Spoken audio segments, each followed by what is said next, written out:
Assalamualaikum warahmatullahi wabarakatuh. Perkenalkan, nama saya Olivia Putri Gunjaya Vita, NIM 2023 dari kelas manajemen 1G. Di sini saya akan mempresentasikan tentang Islam dan Iptek. Yang pertama, pengertian ilmu pengetahuan. Ilmu pengetahuan adalah pengetahuan yang diketahui manusia melalui panca indera, intuisi, dan firasat.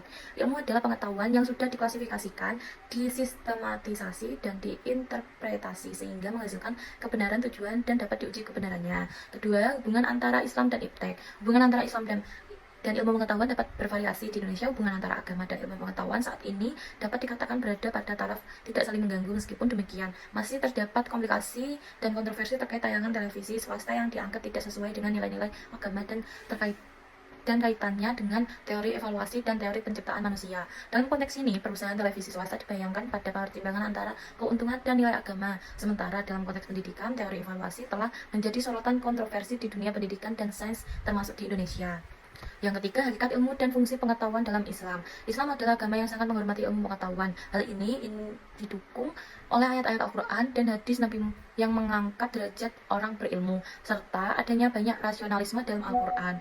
Para ulama juga memberikan berbagai definisi tentang ilmu, seperti keyakinan yang pasti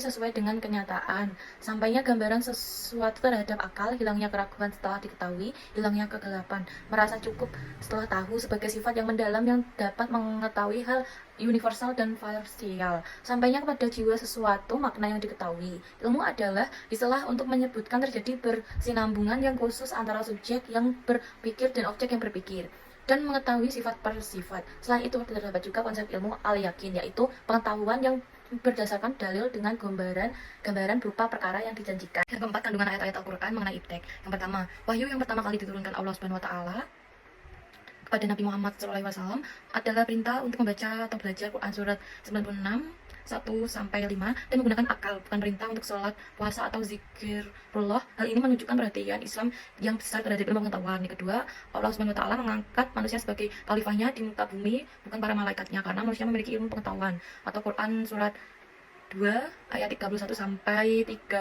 Dengan kelebihan ilmu pengetahuan ini juga Allah SWT memuliakan Adam sehingga malaikat bersujud padanya.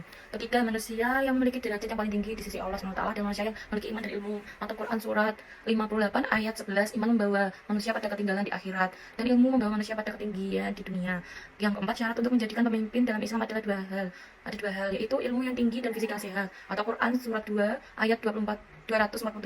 Ini menunjukkan tingginya penghargaan Islam terhadap nilai-nilai ilmu dan kesehatan. Kelima, Allah SWT melarang manusia untuk melakukan suatu pekerjaan tanpa memiliki ilmunya. Atau Quran surat 17 ayat 36. Islam sangat menghargai spesialisasi dalam berbagai bidang ilmu dan menganjurkan umatnya untuk menjadi seseorang yang profesional sesuai dengan bidangnya masing-masing.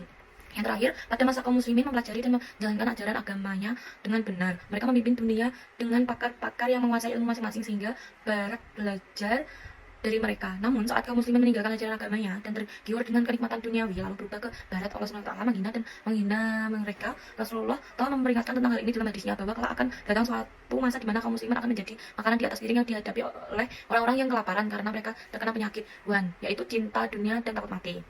Kelima, perkembangan Iptek dalam Islam. Hubungan antara iman dan ilmu pengetahuan serta teknologi atau Iptek adalah Islam harmonis dan saling melengkapi. Iman dan Iptek memainkan peran penting dalam kehidupan manusia, dan keduanya seharusnya tidak boleh bertentangan. Dalam Islam, iman dan ilmu dipandang sebagai suatu kesatuan yang utuh. Iman diidentikan dengan akar pohon yang menopang tegaknya ajaran Islam, sementara ilmu bagaikan batang pohon yang mengeluarkan dahan dan cabang-cabang ilmu pengetahuan.